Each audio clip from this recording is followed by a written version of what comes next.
Hello everyone, and welcome back to the channel. Today we're here with another review. Today we're going to have a look at the Wizkids Critical Role Monsters of Wildwood Box 2 from Dungeons & Dragons. They come in this nice box, just like the previous one. If you want to check the Monsters of Wildwood Box 1, I will put the link down below in case you are interested. Like I said, this is the box. This is the other side of the box. Then you can see this image of these two monsters that are included inside the other side of the box. You can see the other three, and the behind part of the box you can see these two monsters right here, which I think is the best and one of the reasons that I got this set also. Unfortunately, this set has less minis inside, even though it's the same price. It has only 7 while the other one had 9, but thankfully most of them are big and not so small. Only 2 of them are very small, so that's kinda alright and fair. I would prefer bigger minis than a bunch of small. So let's waste no time and open this up. Alright, so here we are. There you have all the minis outside of the box and the 7 of them. Now let's have a closer look to them. First we're gonna start with the smallest ones. Here we have Sea Fury, number 11 out of 43. It's this interesting character right here. It basically looks like a sea zombie or a sea creature, if I'm being honest. You can see these blue evil eyes. It has this greenish hair like leaves from the sea. And even the outfit looks like this one's also. Yeah, and it has this pale whitish coloration on his entire body. A really interesting figure. Next we have the Sahogagin Warlock of Ukatoa, number 10 out of 43. It's this fish guy right here, I can say. It's pretty sad that he's very small. He holds this interesting thing like scepter or something like that. And you can see he's basically this lizard thing with all these fins like dragonish or fish fins, something like that. And he wears these nice accessories on his neck and on his biceps. He also has some nice cool earrings on his ears. The teeth inside have been painted really nicely, the tongue. You can see the eyes, even though it's such a small figure. I mean, look at his face next to my nail, how small this one is, and the Wizkids painted really nicely. I mean, you can't have any better than this. Even on the details on the abdomen and on the ribs area, has been done an amazing job on this one. They also painted the nails as well. You can see some scars also right here on his legs and on his tail. Wonderful job. Next we have this interesting thing that I don't know exactly what that is. It says it's Gear Keeper Construct, number 12 out of 43. It's this weird creature right here. It doesn't have a face or anything. Basically, it's like a machine who's basically standing on the air. You can see a lot of blades. Basically has a lot of blades for limbs. I don't see any of these to be hand or leg or anything, but yeah, I assume it should be really dangerous. It's basically a ball with blades, and you can see some spots on spike on it. I like this gold, this brownish coloration that it has with these black stripes in the middle. Really interesting. Next we have the Miro Swallow Priest, number 14 out of 43. It's this guy right here. To be honest, this one turned out to be way much better than I was expecting it. At first I thought it would be small like these two guys right here, but it turns out to be from the big ones, so I'm really glad about this one. I think he looks gorgeous. It's this basically mermaid fish guy, something like that. He holds this spear with this nice rope attached on it, and it's soft plastic, you don't have to worry about breaking or anything.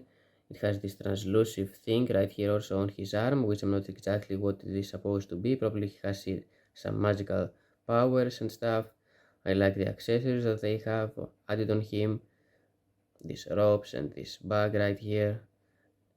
And he has this nice purplish fins on his tail and on his waist and even on his back, on his biceps, everywhere. And the head has been done really nicely. Tons of details on this one, have a mix of blue and purplish coloration, and you can see the face has been done really nicely, the eyes, the mouth, wonderful job. Next we have the Moor Bounder, number 15 out of 43. It's this interesting creature right here.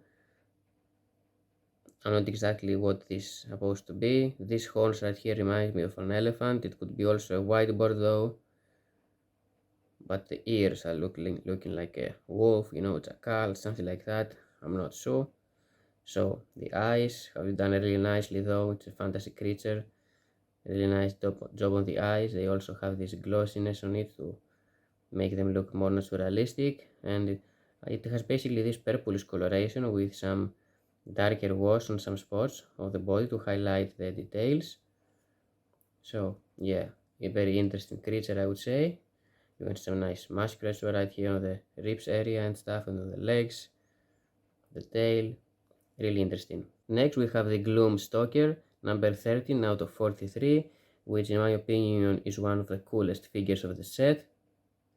It has this nice translucent thing on the wings and on the top of him, like smoke or flames or anything like this, which is really nice.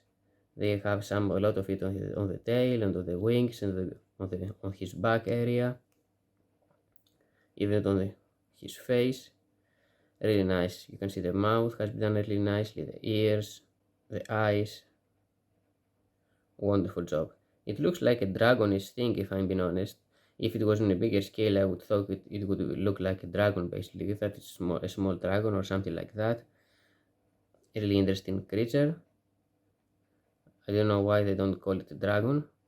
It's a flying monster, I assume, something like a flying demon. I'm not familiar with the Dungeons and Dragons. It's called Gloomstalker.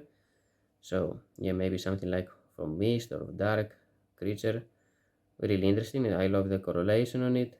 Everything looks perfect on it one. And here we have, in my opinion, the coolest and better figure of the set, which is the main reason that basically I got this set. It's called the Sovane Basilisk, number 16 out of 43. That's really nice. I like the base of it. I like also the water diorama that they applied, like this is popping out of the water. You can use it on some sea dioramas.